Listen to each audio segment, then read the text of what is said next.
साथियों, किस्मत मेरी मुट्ठी में नामक वीडियो में आपका एक बार फिर से स्वागत है। साथियों, पिछले वीडियो से मैं आपको ज्योतिष सीखें के बारे में बतलाता आ रहा हूँ। उसी की श्रृंखला को आगे बढ़ाते हुए आज का वीडियो है। मैं कुंडली के बारे में आज के वीडियो में कुछ जिक्र करूँगा, जो कि शॉर्टकट में है। देखिए, जैसा कि आपको मालूम है कि 10 दिशाएं होती हैं, पूरब, पश्चिम, उत्तर और दक्षिण। इसके अलावा इनके 4 कोने और होते हैं, हो गए 8। और ऊपर और नीचे अर्थात आकाश और पाताल, इस प्रकार से ये 10 दिशाएं होती हैं। लेकिन कुंडली में 8 दिशाएं ही दर्शाई जाती हैं, जो कि इस प्रकार से हैं। देखिए, पहला खाना है ये आपका, ये पहला खाना कहलाता है। ये दूसरा, तीसरा, चौथा, इस प्रकार से एंटी क्लॉकवाइज मैंने आपको बतलाया, ये चलता है इसका क्रम।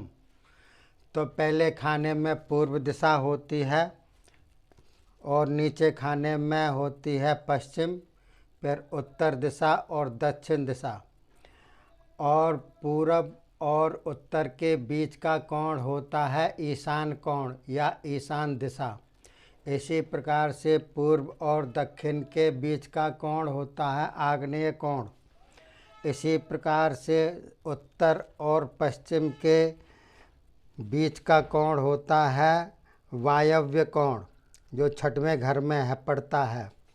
और इसी प्रकार से पश्चिम और दक्षिण के बीच में नैऋत्य कोण पड़ता है, ये 8वें घर पे पड़ता है। तो ये पूरब, पश्चिम, उत्तर, दक्षिण, ईशान, आग्नेय और वायव्य और नैऋत्य, इस प्रकार से ये 8 दिशाएं हैं। तो देखिए, जैसा कि मैंने आपको बतलाया, इसको लग्न भी कहते हैं, क्योंकि पूर्व दिशा में जो 2 घंटे के लिए उदय होती है उसको लग्न कहते हैं। ये लग्न कुंडली मान लीजिए या कुछ भी मान लीजिए, इसमें 12 घर होते हैं। घर कह लीजिए या भाव कह लीजिए या खाने कह लीजिए, एक ही बात है। तो देखिए, इन घरों से किस किस प्रकार का आपको नॉलेज होगी और ये किस किस चीज़ को दर्शाते हैं, इसका क्या क्या प्रभाव पड़ता है। देखिए, ये पहला खाना है। पहले खाने में लिखा हुआ है आपके में मुख, सिर, मस्तक, रूप, रंग, जाति और ताऊ, कद, तिल, मस्सा और स्वभाव। ये पहले खाने से होता है। दूसरे खाने से होता है दाईं आँख, नाक, वाणी, कंठ, पितृपक्ष, पड़ोसी और कुटुंब। ये दूसरे घर से देखा जाता है। तीसरे घर से किस चीज़ का विचार किया जाता है? गला, दायां हाथ, दायां कान, दायां कंधा, छोटा भाई बहन, गुप्त शत्रु, ज्येष्ठ, पिता की चाची और गोद लिया हुआ पुत्र। ये आपके तीसरे घर से पता चलता है। इसी प्रकार से ये चौथे घर से छाती, हृदय, अंतःकरण, यकृत, माता, ससुर, वाहन, भूमि, नौकर, गुप्त धन और भूत बाधा, इन चीज़ों का इसमें होता है, विचार किया जाता है। इसके अलावा देखिए, 5वें घर से किस किस चीज़ का विचार किया जाता है? पेट, पीठ, पुत्र, पुत्री, प्रेमिका, दत्तक पुत्र, ये होता है। और 6वें घर से दायां पाँव, नाभि, अंतड़ी, मामा, मामी, मौसी, और ये आपके अशुभ होता है ये घर। और ये होता है 7वां घर। 7वां घर से क्या क्या अभिप्राय है? देखिए, किस किस चीज़ का विचार करते हैं। पत्नी या पति, कमर, मूत्राशय, गुप्तांग, गुदा, जनेंद्रिय, ताई, प्रेमिका, काम, क्रीड़ा, यात्रा, लंबी यात्रा, नष्ट धन और विवाह, इन चीज़ों का इसमें देखा जाता है। इसके अलावा देखिए 8वें घर से क्या क्या चीज़ों को देखा जाता है।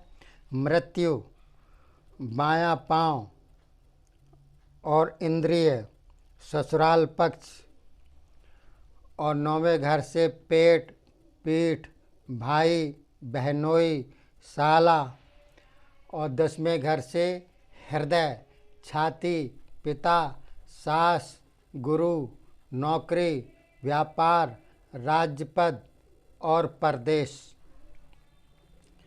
11वें घर से लाभ, गला, दायां हाथ, दायां कंधा, मित्र, दामाद, पुत्र की बधू ये। और 12वें घर से ये व्यय वाला घर होता है, खर्च करने वाला, चाची, बाईं आँख, चाचा। तो देखिए ये घर हैं आपके। इन चीज़ों से और भी प्रकार की चीज़ों का निर्णय लिया जाता है, देखा जाता है। ये शॉर्टकट में मैंने आपको बतलाया। तो इसमें जो 4 कोने हैं, 4 जो दिशाएं हैं कोने वाली, वो अशुभ कहलाती हैं। जैसे कि ये ईशान, आग्नेय, और ये आपके वायव्य, और ये नैऋत्य, ये जो कोण होते हैं, ये जो घर होते हैं, इनमें कोई भी ग्रह पड़ा हो या कोई भी राशि पड़ी हो, ये नेष्ट होती है, दुखदाई होती है। इनमें पड़े हुए ग्रह की जिस भी घर में दृष्टि पड़ती है वो घर भी दूषित हो जाता है, और ये घर तो दूषित है ही है। इसलिए इन घरों में जो भी ग्रह पड़ते हैं, राशियां पड़ती हैं, उनका गलत प्रभाव पड़ता है। और देखिए ये काल पुरुष की एक प्रकार से काल्पनिक कुंडली बतलाई गई है। जैसे हम इस प्रकार से खड़े हुए हैं तो बीच के हिस्से से इधर दायां होता है और इधर बायां होता है। तो दाहिने अंग को ये दाहिनी साइड की कुंडली दर्शाती है, और बाईं साइड को ये बाईं कुंडली के खाने दर्शाते हैं। जैसे कि मान लीजिए हमने इस 5वें घर में और इस 9वें घर में पेट, पीठ ये लिखा हुआ है, तो पेट और पीठ के 2 हिस्से कर लीजिए, दायां बायां। ये हो गया बायां और ये हो गया दायां।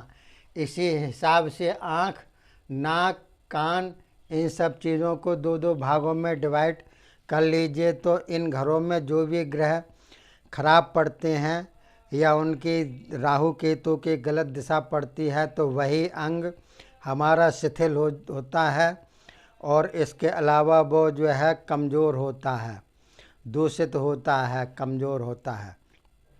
और जो ग्रह इसमें प्रबल होते हैं, राशि भी प्रबल होती है, वह अंग हमारे जो है बहुत विकसित हो जाता है, बढ़िया काम करता है, फल अच्छा देता है। तो ग्रह और राशि किस प्रकार से हम देखते हैं, इसमें गलत है या सही है, वो हम आगे की किसी वीडियो में बतलाएंगे। अभी फ़िलहाल मैं इतना ही बतलाता हूँ। कल के वीडियो में मैं आपको बतलाऊँगा कि मांगलिक दोष जो मंगली होता है वो कैसे देखा जाता है, और पाए जो 4 प्रकार के होते हैं, तांबे के पाए, चांदी के पाए, लोहे के पाए, इस प्रकार से ये 4 पाए होते हैं, जो मैं आपको कल बतलाऊंगा कल के वीडियो में।